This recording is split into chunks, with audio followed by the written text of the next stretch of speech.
पहले के कीर्तन होए तो इतना विधि व्यवस्था रहे ना। ये जनरेटर तो छोड़ दीजिए, पहले देह लाइट बारल जाए ना बबुआ। अभी देखिए जनरेटर साउंड सिस्टम के अलावा सोशल मीडिया के लोग भी जुड़े हुए हैं। एगो दूगो ना लग भाई 5 गो कैमरा लगल बा। एगो वैशाली इंटरटेनमेंट एगो अजी कितना गिने यहाँ के भर आर्यन फिल्म्स एगो कौन है भाई दुगोला संग्राम आइने के बानी भैया लोग ने के भाई लोग लालगंज म्यूजिक सेंटर। जी बाबू सेंटर पर जाइए। इधर के हो दोनों अभी का हाँ जी दोनों सेंटर में है। चलिए लालगंज म्यूजिक सेंटर यानी कि ये जितना कार्यक्रम होई मतलब काल है शाम से यूट्यूब चैनल पर आप देखना शुरू कर दीजिएगा क्या बबुआ। तो सब चीज वही बा खाली समझ के फेरा कहा पहले के हमने के घर के माई बहन बेटी सूट के उठे नु घर अगला द्वार बाहर के अपने गार्जियन के सेवा में लग जाए। अभी कहा अभी के बेटी पतो सूट के उठी तो 3 गो कम में करी आज वो कवर पलाम पर से सूट के उठी एक हाथ के कम ही ले एक बार अपन केसवा के झाड़ी है। ओह माय गॉड अरे बहुत पहले केस झाड़ ली है न बुढ़िया सास के गिलास पानी न बुढ़वा ससुर के कप चाय न पति के कोनो सेवा। पहला अपन हेयर स्टाइल बनाई है दूसरे में अब पलाने में सारा सिस्टम लग गया जानते हैं। तो एक तरफ बिंदी हो एक तरफ लिपस्टिक हो और वही बिंदी के डिब्बा खींची है और में से बिंदी निकाल के चट दे बिंदी सटा गई ओकरा बाद लिपस्टिक लगावे के बारी बा लिपस्टिक लेके भर थुथना चटर पटर लटर करबे फटर। हेलो भाई हमें के बेस खत्म कर। हेलो तब जाइए हेलो अगर बेस खत्म कर। हेलो हेलो हेलो ओ में बेसवा की तरह मुहे में बेस भरल बा। हेलो कह दे बाबू बेस खिंचवा दे। हेलो हेलो हां हेलो अभियो पुरोनिया लोग के देखे आपका गांव देहात में माई के तनिए में बेट डाल हेलो जी हेलो चलिए हमारे राम पासवान जी 51 रुपया का पुरस्कार देने वाली दिल्ली रहता नहीं। हाँ जी उनका नाम है दिल्ली। हाँ जी पहले दी अगर ठीक से ना रखबो तो पूरा ले ली। ओकर नाम है दिल्ली ऐसा जगह है दिल्ली में जाके अगर कमा के रख ले लो तो ठीक है और तो दी अन्ना लेबो तो पूरा ले ली। ओकरे नाम है दिल्ली पहले दी ओकरा बाद ले ली। अभी पुरनका लोग के हमने गांव देहात में देखबो बबुआ सारी देखबो हृदय की करियो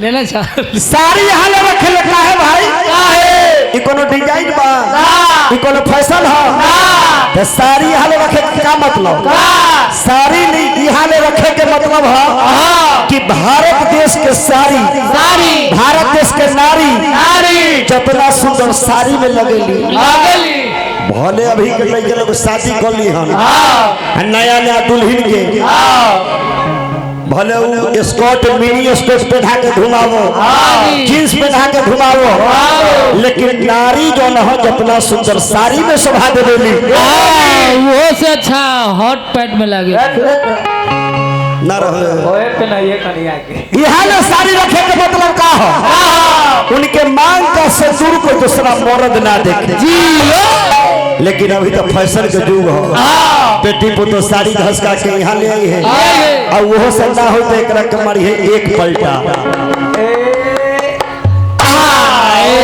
छपरा परवलिया बिचवा में गंगा माई। अब इहो में लोग कई प्रकार के रखा था अभी ई तब एक सिस्टम में उखड़ गइल बा पहले लोग रखे यहाँ ले ओकरा बाद 2015 में का भाई यहाँ चले आए हाँ जी, आ अपन 2024 में देखबो तो एकरे लटका के एगो यहाँ पिन मार ली है सर, एगो यहाँ पिन मार ली है, एक हाथ में स्क्रीन टच लेके एक बार छाम छाम छाम नदिया के बेटा विश्वकर्मा बाबा वही तरह गाना बजाना भी बदल पावर स्टार पवन सिंह के धुन लगल कि अरे यहाँ बारात करे आके हमसे बात करे नागे में मोबाइल बोला बता हाथ धरे तो गोरी फूल झाड़ी मारू पापा के परिवार लगलू पसारे तू पापा पियर खड़ा कमारे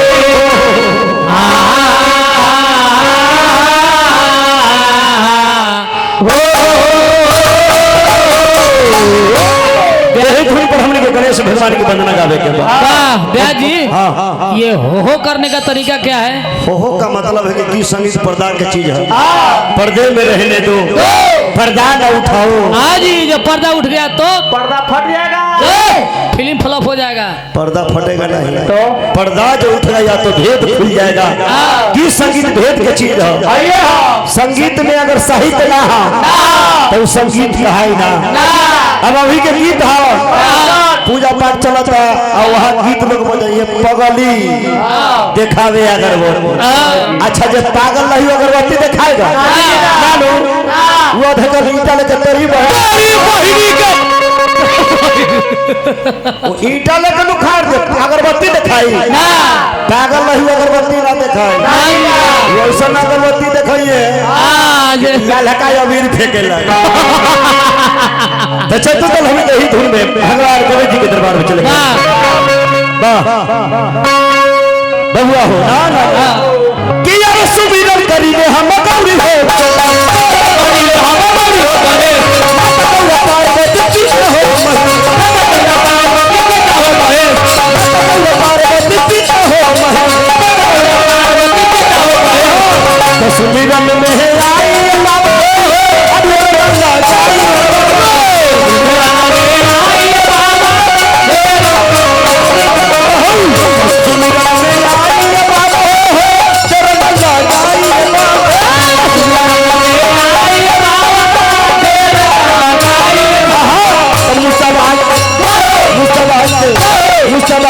कोई के सवारी बाबा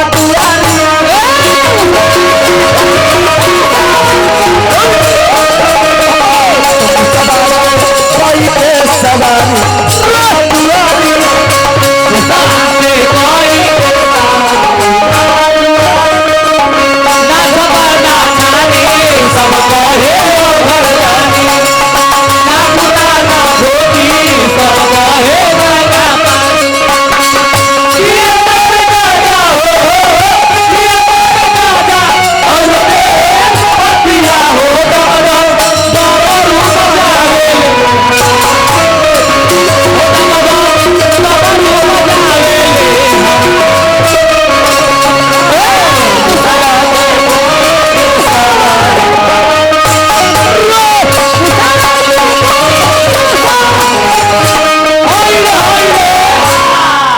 राहुल बाबू लखन सराय निवासी 51 रुपया का पुरस्कार दिले बानी। वही राहुल कुमार राहुल बाबू राहुल भैया एक बात हो भजन के अंतिम लाइन हो क्या रहे नारद सारद कहे आकी बेटा विनाश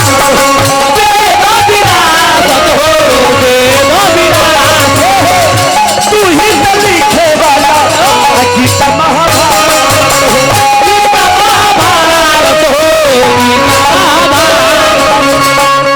कि तू ही लिखे वाला गीता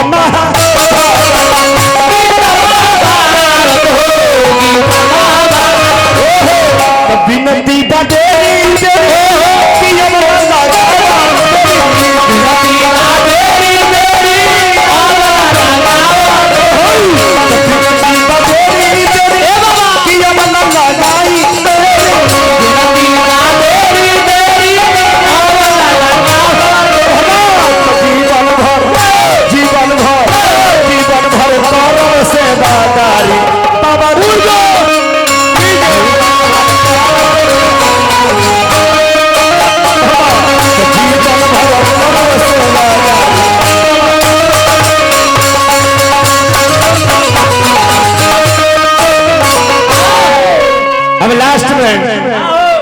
महीना जब भाई चैत के महीना आइए हाँ चैत के महीना ये सब फागुन में होली गावल जाए ना हुआ वही तरह चैत के महीना में चैता के धूल पर हनुमान जी के वो वंदना हमने का सुना।